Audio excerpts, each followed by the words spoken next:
Triptofano e fenilalanina. Você já ouviu esses nomes?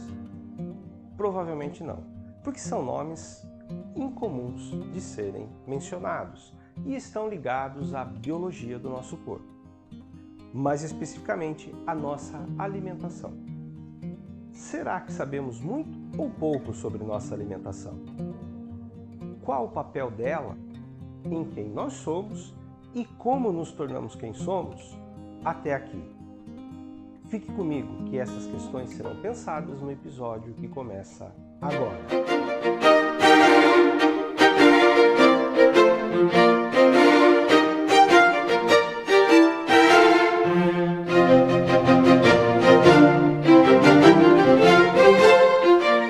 A matéria de capa da revista super interessante do último mês de março traz como destaque a nossa alimentação. Triptofano e fenilalanina fazem parte dessa matéria e são 2 dos 9 aminoácidos que nosso organismo não produz naturalmente. Por isso, precisamos obtê-los através da alimentação, daquilo que ingerimos. O triptofano, por exemplo, ele está no leite, na carne, no pão, nos ovos. E do triptofano deriva a serotonina em nosso organismo. E a serotonina está ligada ao humor, ao sono, ao controle do apetite, ao ritmo cardíaco, à temperatura corporal, à sensibilidade à dor. Tudo isso controlado pela serotonina, um neurotransmissor muito importante.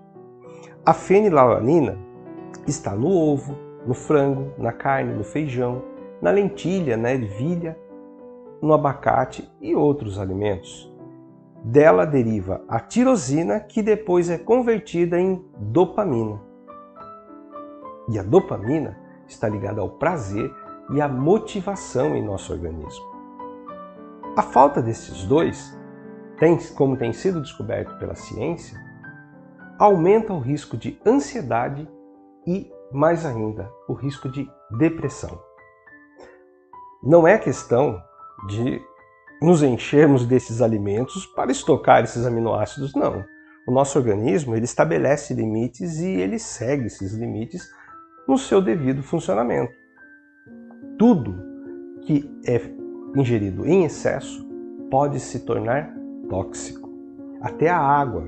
Nós somos compostos por mais de 70% de água, mas tem um limite do quanto devemos ingerir uma boa quantidade por dia, mas tem um limite do quanto é esta boa quantidade por dia. Porque a partir de certo ponto ela se torna também tóxica.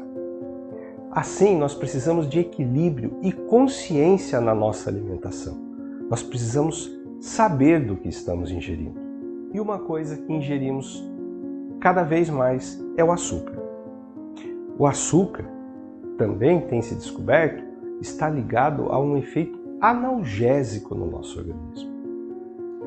Um experimento, também presente nesta matéria da Super Interessante, feito com bebês que ingeriram 2 ml de sacarose, que é o açúcar comum.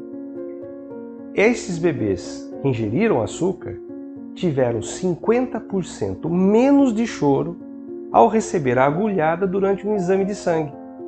Isto em comparação aos bebês que não receberam. Tá? Significa que isso é definitivo? Não, mas aponta caminhos em relação ao efeito do açúcar. E o açúcar já foi descoberto que ele tem efeitos no nosso organismo que muitas vezes são similares aos efeitos da heroína, porque ele está ligado aos opioides, que é um tipo de comportamento do nosso organismo, dos nossos transmissores. Recebe esse nome porque foi descoberto a partir dos efeitos do ópio em nosso organismo. A morfina é um ópio. O excesso de açúcar, ele pode ser positivo nesse efeito analgésico, mas o excesso é muito complicado. Por quê? Porque ele afeta os dendritos, que é uma parte importante dos nossos neurônios. Acredita-se que no mundo se consuma hoje em torno de 180 milhões de toneladas de açúcar. Isso é muita coisa. 180 milhões de toneladas, não de quilos. o que dá em torno de 23 quilos para cada ser humano, incluindo bebês nesta conta. Não tem como ignorar que podemos associar este aumento do açúcar, né, do seu consumo, a um dado que também é preocupante, que nos últimos 10 anos tivemos um aumento de 18% de casos de depressão. De onde que vem esse açúcar todo? Dos alimentos processados e dos alimentos ultraprocessados, principalmente. Nem sempre sabemos que estamos consumindo açúcar, porque ele vem com diversos nomes, né? Vem com diversas formas entre os ingredientes dos produtos que consumimos.